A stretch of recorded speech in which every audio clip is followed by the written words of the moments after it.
Muy bien, chicos. Gobiernos de Alberto Fujimori, crisis del Fujimorismo. ¿De acuerdo?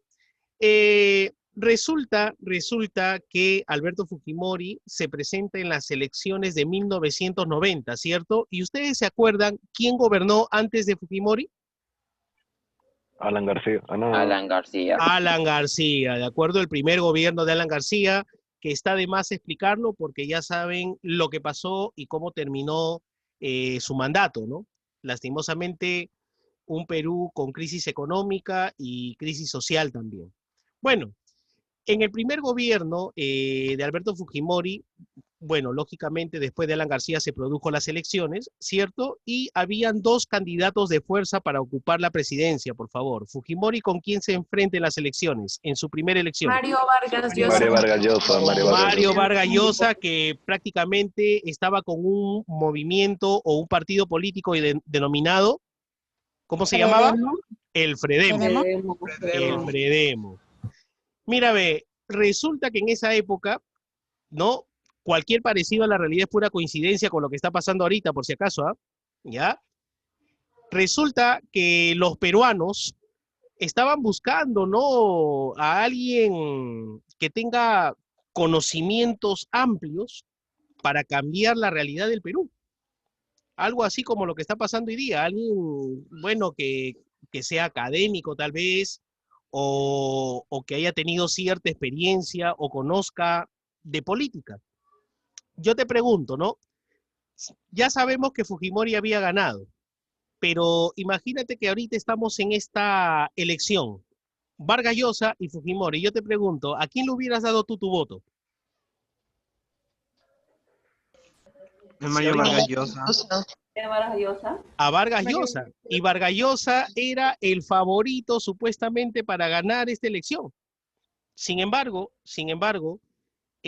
había un entorno dentro de Mario Vargas Llosa que quizás eran aparentemente pues los empresarios, la clase alta que no brindó confianza a la población. Esa es la interpretación que dan los especialistas, ¿de acuerdo? Y en cambio, Fujimori era alguien nuevo, era ingeniero de la Universidad Agraria de La Molina, y era un tipo que aparentemente se mostraba como alguien del pueblo, ¿no? Por lo tanto, en la población, sobre todo en las provincias, tuvo bastante acogida. Y al final gana las elecciones con su partido Cambio 90, ¿no? Ahí está. ¿Se entendió hasta ahí, chicos? Sí, profe. Sí. Excelente. Profesor. Excelente. Entonces, recordemos ese pasaje de acuerdo a 1990. Luego, en las elecciones de 1995, también se repetiría la misma figura. ¿Con quién se enfrentó Fujimori en 1995? Ahí hay un nombre muy importante, chicos. A ver si lo leemos. Javier Pérez de Cuellar. Javier Pérez de Cuellar. Ya, ojo, para los que no saben, Javier Pérez de Cuellar, perdón, al igual que Vargas Llosa, o sea, no era cualquier señor, era nada más y nada menos que el ex secretario general de las Naciones Unidas. O sea, tenía un cargo o había tenido un cargo sumamente importante para América Latina. ¿De acuerdo? Y un señor que en esa época era muy respetado porque conocía mucho de derecho y por supuesto daba conferencias a nivel internacional. Entonces, Javier Pérez de Cuellar, ¿no? Lo animan e ingresa a postular a la presidencia con Fujimori, ¿no?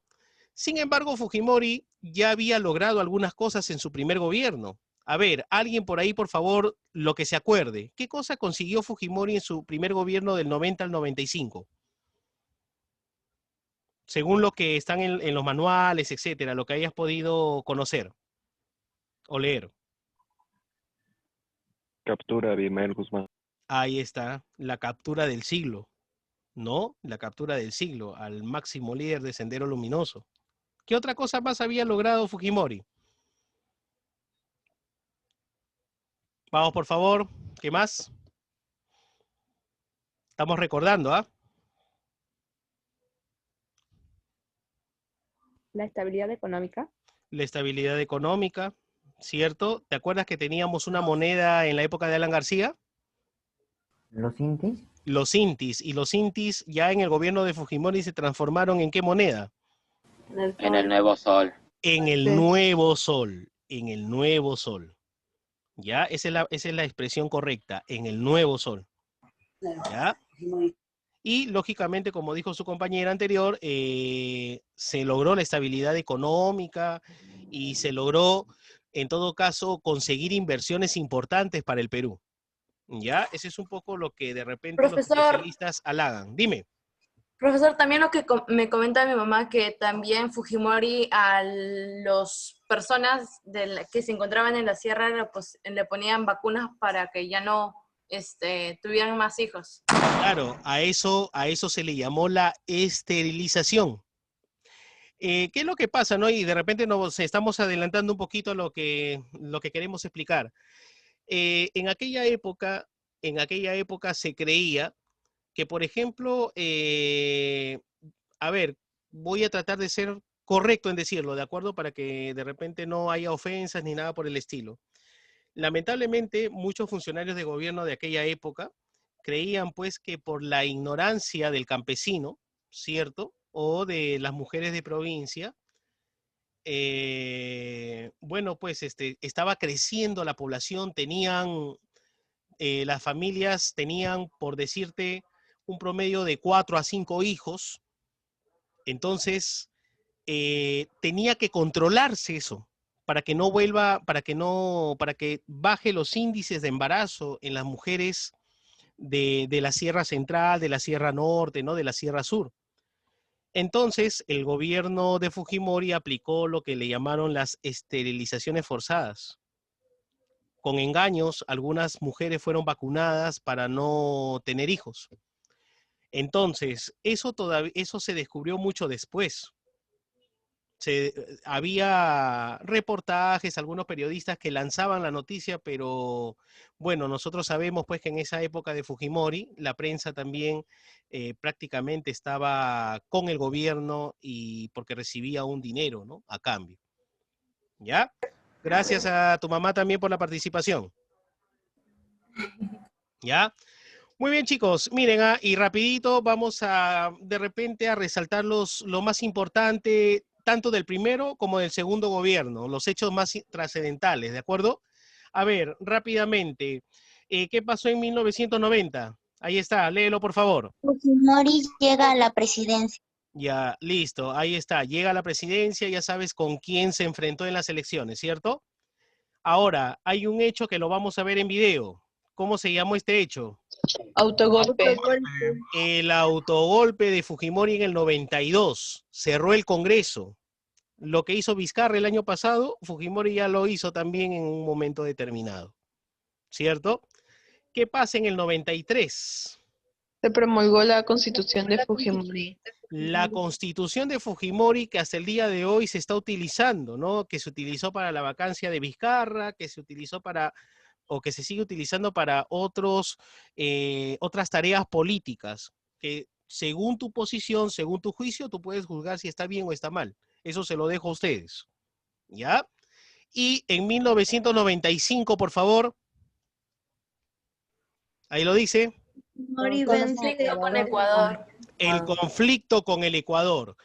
Profesor, usted hizo una clase que en 1940 hubo también una guerra con el Ecuador, perdón, en el 41. Así es, hubo una guerra en el 41, no sé si se acuerdan, ¿cierto? Luego, en 1981 hubo otro conflicto por el famoso falso Paquilla, que también en algún momento lo expliqué. Ahora, en 1995, como no había quedado claras la delimitación, en todo caso, lo que viene a ser las zonas de frontera bien delimitadas, Ecuador había invadido pues nuevamente terreno, ¿no? Terreno peruano. Y lógicamente, ¿qué le quedaba al Perú nuevamente? Sacar a los ecuatorianos. Y por eso se dio el conflicto armado, ¿no? Ahí está. Hechos importantes que ocurrieron en el primer gobierno de Alberto Fujimori, ¿ya? Y ahora vamos con el segundo gobierno. Y seguimos en el año 95. ¿Qué pasó? Fujimori vence a Pérez de Cuellar. Que ya lo habíamos mencionado, ¿cierto? Que ya lo habíamos mencionado. El pueblo apoyó nuevamente supuestamente por todo lo bueno que estaba haciendo, aparentemente, ¿no? Aparentemente. ¿Ya? Luego tenemos en el 96. Inicio de la crisis de los rehenes. Que se relaciona con este hecho, ¿cierto? Con este hecho, uno de los hechos que marcó la historia. Operación Chavín de Huántar. Uno de los hechos reconocidos por la comunidad internacional, ¿no? La operación Chavín de Huántar para capturar justamente a los rehenes de la embajada de...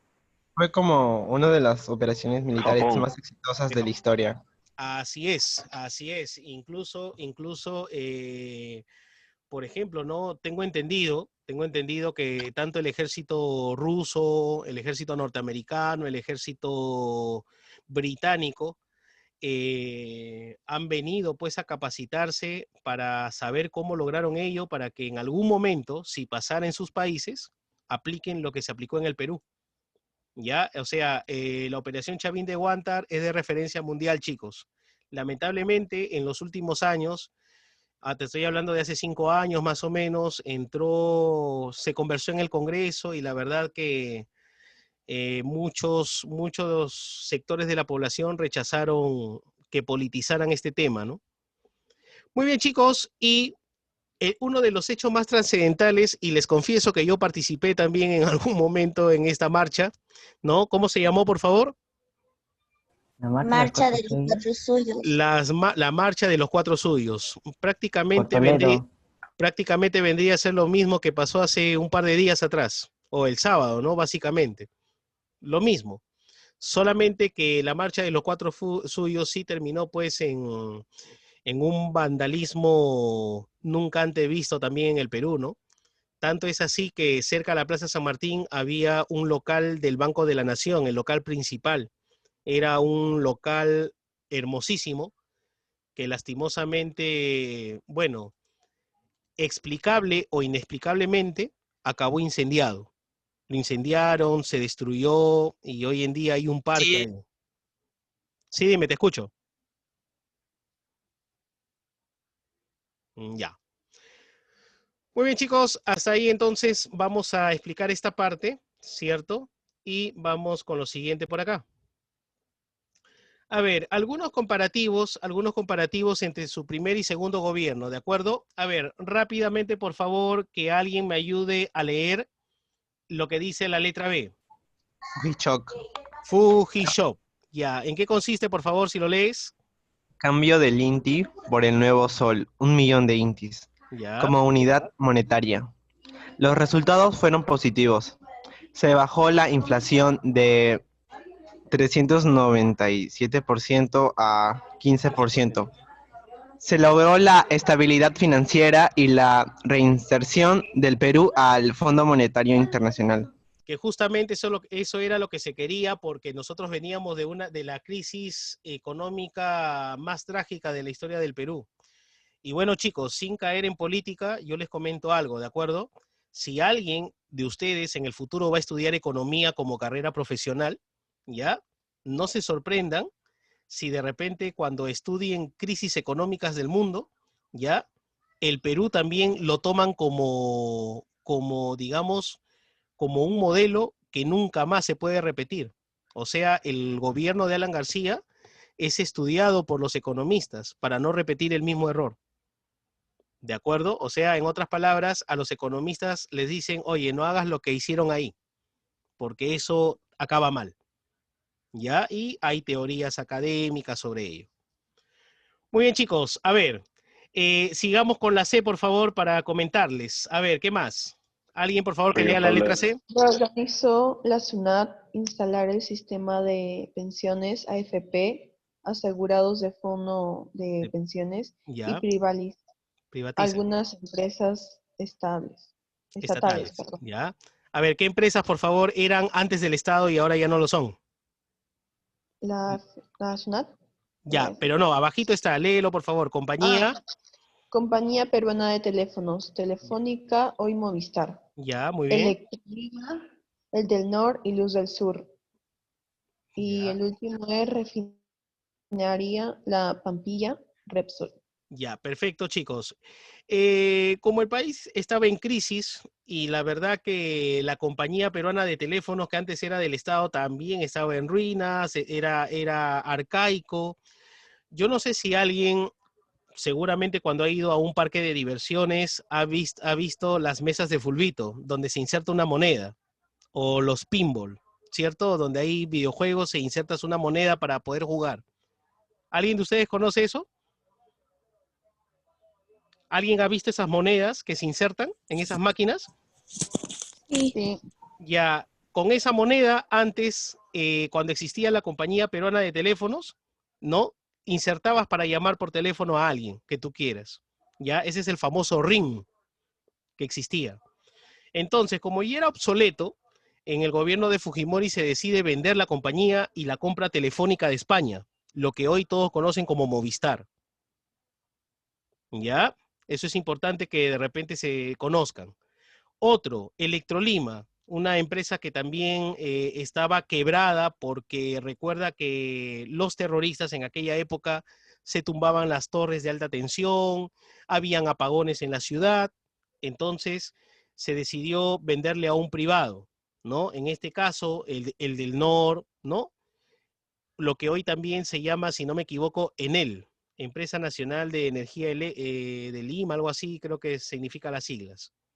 Y por último, la refinería La Pampilla, donde justamente se procesa el petróleo para convertirlo en gasolina, lo que hoy se conoce como Repsol, que también es una empresa española. ¿Ya? Muy bien, y en su segundo gobierno, en cuanto al económico, la segunda parte sí estuvimos en crisis, hubo recesión en el gobierno de Fujimori, sobre todo porque dependíamos de algunas empresas asiáticas y la bolsa de valores en Asia se había desplomado en 1998 y eso también afectó al Perú. ¿Ya? Bueno, chicos, y en el plano político, vamos a recordar un poco lo que pasó en el gobierno de Fujimori. A ver, ahí está de amarillo. Por favor, lee lo que dice de color amarillo. Ante Ríos. esta situación. Ya, a ver. Ante esta situación, tomó la decisión. No. ¿Solo el amarillo, profe? ¿O dónde está el comienzo? Sí, lee lo de amarillo nada más. Ante esta situación, tomó la decisión de disolver el Congreso, con respaldo de los militares. A esta decisión se le conoce como el autogolpe del 5 de abril de 1992. Muchas gracias. Lo mismo que hizo Vizcarra, tenía un Congreso en contra, ¿cierto? A cada rato se censuraba a los ministros, hasta que Fujimori tomó la decisión de disolver el Congreso. O sea, la historia se repitió nuevamente, después de 20 años aproximadamente. ¿Ya? Muy bien, y en ese sentido, vamos a ver entonces esto de acá. ¿Ya? Ahí vamos a ver. ¿Dónde estamos? A ver, un momentito, por favor. Rapidito se los voy a enseñar.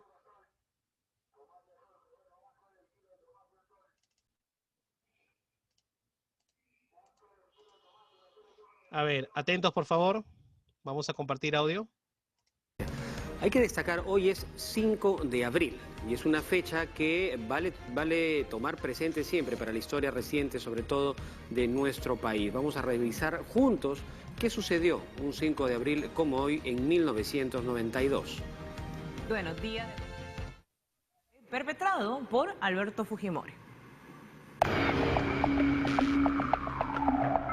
27 años han pasado de aquel 5 de abril de 1992, cuando el expresidente Alberto Kenya Fujimori propinaba el recordado autogolpe, vulnerando la institucionalidad del Estado y desbaratando la independencia de poderes. Eran cerca de las 10 de la noche. Fujimori daba un súbito mensaje a la nación, anunciando la instauración del gobierno de emergencia y reconstrucción nacional. Para este fin, tomaba las siguientes medidas.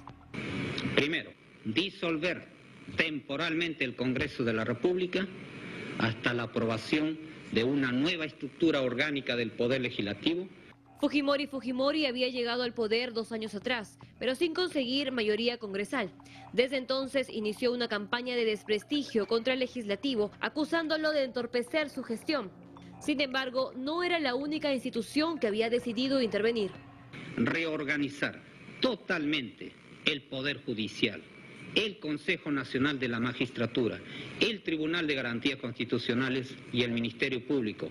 Mientras el discurso era transmitido, tropas de las Fuerzas Armadas y de la Policía Nacional eran desplazadas por la capital. Cercaron el Congreso, Poder Judicial e incluso las casas de los principales opositores al régimen. Abandonando sus obligaciones y su respeto por la Constitución, ha pasado por encima de ella y con el apoyo de las Fuerzas Armadas, o por lo menos de sus jefes, se ha apoderado del Estado. Medios de prensa también eran intervenidos. El periodista Gustavo Gorriti fue detenido por el Servicio de Inteligencia. Las sedes de los partidos políticos, sindicatos y colegios de profesionales no estuvieron ajenos a la opresión. Ya, este es mi colegio. Yo soy la autoridad acá. ¿Qué autoridad es usted? Ya, pues yo procedo. Más respeto, señor. Ya no es nada, señor. Más respeto. Me acompañe. ¿Qué se ha caído usted? ¿Por qué? ¿Qué se ha caído usted? Los días posteriores fueron de tensión. El Congreso José Martínez, declaró la vacancia presente. de Fujimori, jurando al vicepresidente Máximo San Román como nuevo gobernante, decisión que fue desconocida. Muy bien. Bueno, solamente un fragmento, seguramente esto lo han visto. Y bueno, pues no es casual que en estos tiempos algo parecido haya ocurrido. La historia a veces se repite. ¿Ya? Ahí está. Entonces, ese fue uno de los, digamos, de las acciones políticas que toma Fujimori por no tener mayoría en el Congreso. ¿Ya? Eso no sé. Sí, presente. Habla Pastor Pedro. Sí, ¿qué tal, Pedrito? Profe, acá estoy con unos chiquitos haciendo el curso del Mori. Ya. Y estamos atentos a su clase. Están presentes. Ya, no hay Romero. problema, no hay problema, no hay problema. Más bien, dentro de un rato paso lista todavía, Pedrito. Ya, ahí que estén atentos. Y ya, profe, vamos a estar en la clase. Ya, listo, listo. Ya, profe. Bueno, casi sin nada, porque nos invita a cortar. Ya, por favor, apaga tu micro, apaga tu micro. Ya, muy bien. Están haciendo ejercicio los chicos. Me parece muy bien. A ver. Vamos a continuar. Ahí está, ¿no? Ahí están las imágenes. En fin. Y en su segundo gobierno, en el aspecto político, bueno, se crean algunas organizaciones para apoyo social, ¿no? Para el apoyo a las clases populares, ¿ya? Por ejemplo, uno de los más significativos, aparte del FONCODES, es el famoso FONAVI, ¿ya? Por favor, si alguien lo lee, ¿qué significa FONAVI? Fondo Nacional de Vivienda.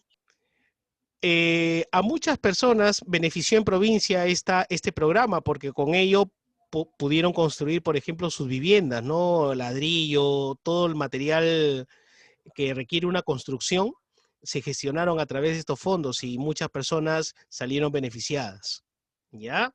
Bueno, y sobre todo voy a mencionar que existe hasta el día de hoy. Por favor, si alguien lo lee, lo que he resaltado ahorita. ¿Qué dice ahí? El PRONA. Ya. Programa Nacional de Asistencia Alimentaria. Exacto. Por ejemplo, este programa se encargó justamente de apoyar a los sectores populares, a los comedores populares, ¿cierto? Y también, por ejemplo, ya más adelante, más o menos en el segundo gobierno de Fujimori, a repartir alimentos a las escuelas. Algo así como ocurre en la primaria en la tarde, ¿no? Ustedes han visto que le dan panes a los chicos, ¿cierto? Sí. Pan, leche, huevo, bueno, algún tipo de alimentación. Entonces, yo creo que eso de una manera favoreció, pues, ¿no? a los sectores sociales o a los sectores de clase baja que estuvo bien en su momento, ¿no?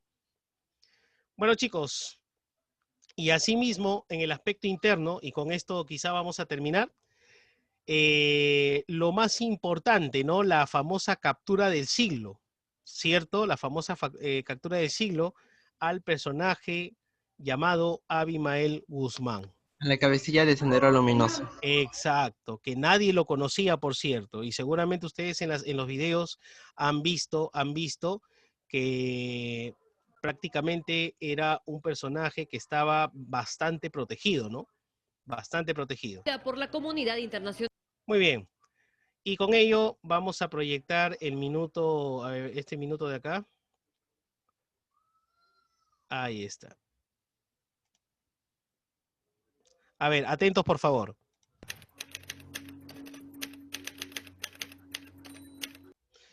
En la época de Fujimori se comenzaron a ver estos atentados terroristas por la cual se decide justamente capturar a Abimael Guzmán de una vez por todas, ¿ya? En enero de 1991, en el Aeropuerto Internacional Jorge Chávez, hicieron explotar una camioneta. 2 personas fallecieron. Acababa de estacionarme y estaba bajando, y los chiquitos, que creo que ha fallecido uno, ¿no? Él me estaba poniendo el ticket porque le encargué que me cuide la camioneta.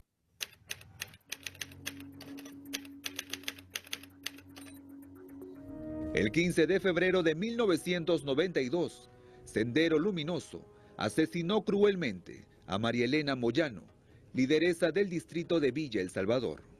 A sus 33 años, acababan con su vida en presencia de sus hijos de 10 y 11 años. No conformes con asesinarla, dinamitaron su cuerpo. Que no vamos a terminar con nuestra lucha frente al terror, compañeras. Que nosotras apostamos a la vida, y aquellos que quieran presentar sus propuestas, compañeras, de carácter político, que la presenten, que discutan, que debatan, compañeras, pero que no amenacen dirigentes. El crimen ocurrió luego que fuera nominada como personalidad del año por su valiente crítica a los actos cometidos por Sendero Luminoso y a su valiente cruzada contra el asesinato de miembros del movimiento feminista peruano. El día que vea a mis hijos, el día me divorcié, el día que yo me muera y me lleven a enterrar, saldré de mi sepultura y por mi vida le lucharé.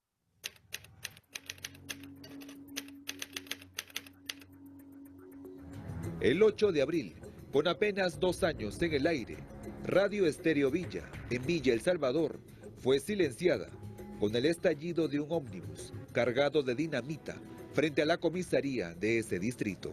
Los daños alcanzaron también las instalaciones de la municipalidad, así como viviendas y colegios.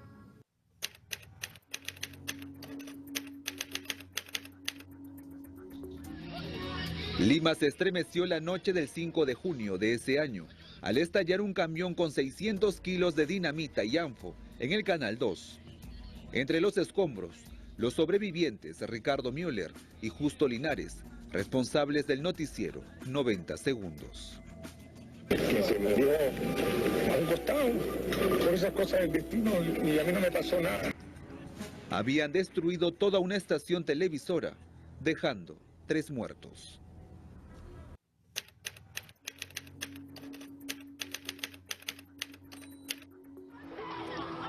Probablemente, el atentado en la calle Tarata en Miraflores, ocurrido la noche del 16 de julio de 1992, fue el golpe más fuerte que soportó la capital, pues se trataba de uno de los distritos emblemáticos de ese entonces y considerado por Sendero Luminoso el de la clase más acomodada. Era el atentado al movimiento comercial, bancario y financiero limeño. Tras un apagón, un coche bomba estalló, dejando 25 personas muertas y 155 quedaron heridas.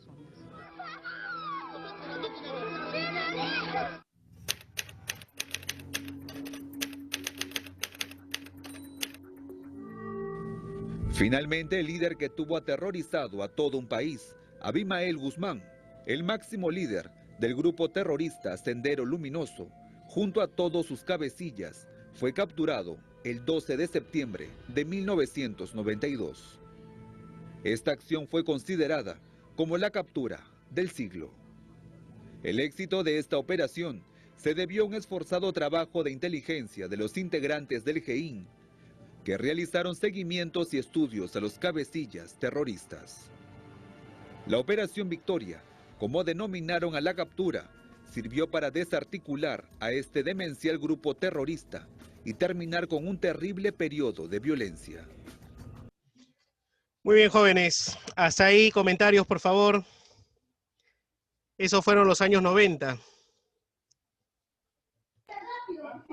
Muy devastador, profe, las imágenes explícitas. Claro, y seguramente, como les digo, bueno, sus padres, ¿no? Quien habla, bueno, mis padres también fueron testigos, pues, más presenciales. Como yo les decía, yo todavía era jovencito en esa época, prácticamente era un niño todavía, pero era lo que pasaba en el país, ¿no? Era lo que pasaba en el país. Y bueno, pues después con la captura de este tipo, que nadie debe olvidar su nombre y lo que significó para el Perú, y cada uno tiene una opinión por si acaso, prácticamente en el año 96 y 97 se va a producir uno de los últimos hechos terroristas que terminaría justamente con estas escenas que vamos a ver a continuación y que, como les decía, ha sido tomado por la comunidad internacional de repente como un referente, ¿ya? Ahí estamos, vamos a presenciar lo que es el rescate de la Embajada de Japón.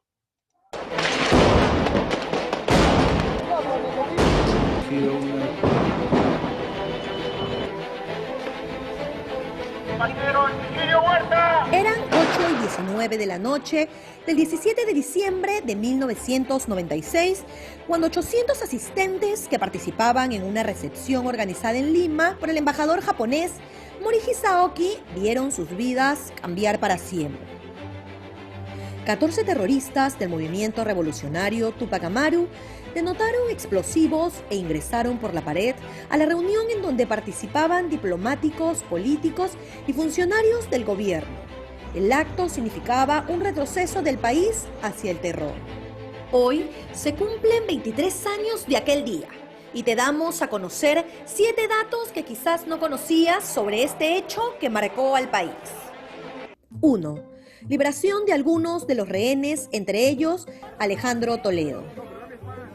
Al comienzo fueron 800 rehenes los que estuvieron en la residencia del embajador japonés, entre ellos los ministros de Relaciones Exteriores, Justicia y Agricultura, congresistas, diplomáticos extranjeros y funcionarios del gobierno. Por motivos de logística, el MRTA liberó primero a las mujeres y ancianos presentes. Pero con el pasar de los días liberaron a más personas hasta retener a 72. Entre los liberados estuvo Alejandro Toledo, que manifestó a su salida que el MRTA buscaba una amnistía para participar en la vida pública del país. 2. Las demandas de los MRTistas. Para liberar a los rehenes de la embajada japonesa, los terroristas interpusieron algunas demandas, como la liberación de 465 miembros del MRTA en distintas prisiones del país. Para sacar a nuestros compañeros. También pidieron se les dejara una vía de escape hacia la selva, acompañados por un grupo de rehenes y una revisión de las reformas neoliberales. 3. Ofrecimiento de asilo político. Cuba y República Dominicana ofrecieron asilo político a los miembros del movimiento revolucionario Tupac Amaru. Más allá de las ideologías políticas, Fidel Castro aceptó esta solicitud. Sin embargo, el 2 de marzo de 1997, los MRTistas rechazaron dicha propuesta. 4. Aparatos tecnológicos. Muchos micrófonos y cámaras de última tecnología se colocaron en la embajada al momento que fue tomada por el MRTA. Se escondieron en libros, botellas de agua y juegos de mesa. ¿Cómo llegaron a la residencia? 5. Ropas claras. Me dicen, hoy se realiza la operación. El exalmirante de la Marina de Guerra del Perú, Luis Gianpietri, también uno de los rehenes, tenía una radio miniatura donde se le dieron instrucciones cifradas. Algunos minutos antes de la operación Chavín de Huántar, Gianpietri advirtió a los rehenes que debían de utilizar ropa de colores claros para que puedan ser distinguidos de los terroristas y se dé comienzo al operativo. 6. Hora de ataque, Chavín de Huántar en acción.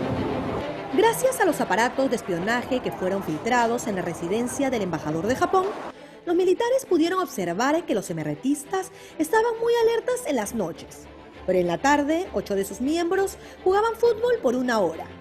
Esta información fue crucial cuando los militares decidieron a qué hora debían intervenir la residencia e ingresar por los túneles. 7. Los fallecidos. Gracias a la operación Chacatehuántar, se liberaron a 71 rehenes tras 126 días de privación de libertad. Se registraron 17 fallecidos, entre ellos 2 comandos, un rehén y 14 miembros terroristas del MRTA. Un hecho para no olvidar el terrorismo, como un oscuro pasaje de nuestra historia.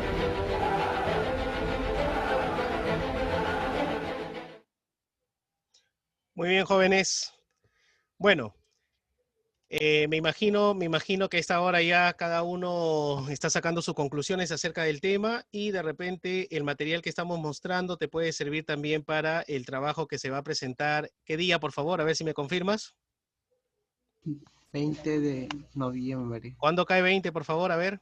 El viernes. El viernes, ¿ya? Muy bien, chicos. De repente todo este tiempo no alcanza para resumir lo que fue el gobierno de Fujimori, porque ahí todavía faltan temas como, por ejemplo, las matanzas del Grupo Colina, ¿no? Un grupo paramilitar y demás. Pero por lo menos hemos tratado de resumir lo más significativo y espero que te sirva, ¿no? Sobre todo para tener un conocimiento como cultura general, que es lo más importante, más que memorizar para el curso de sociales, tiene que ser algo que tenga que ver con la cultura general que todo peruano debe saber, ¿ya? Muy bien, chicos, voy a tomar el pantallazo, por favor. A ver. Vamos a ver. Ya. Un momentito.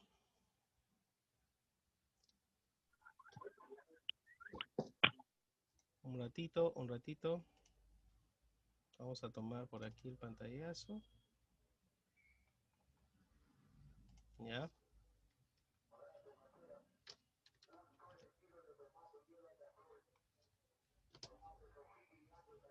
A ver, un ratito, chicos, no ha salido, qué raro. A ver, de nuevo.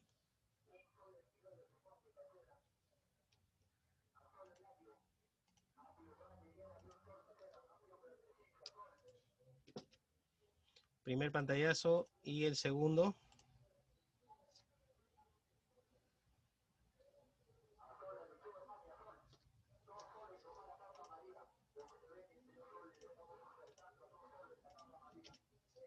Ya está.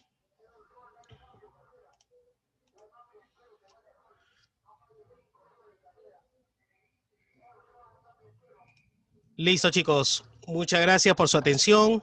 Ya nos estamos despidiendo y por favor el día viernes, solo el viernes, todos me entregan su material respectivo. ¿Ya? Muchas gracias. Muy buenos días. Gracias, profesor. Adiós. Ya, adiós. Hasta luego. Adiós, profe. Ya, Hasta luego, gracias. profesor. Hasta luego, profe.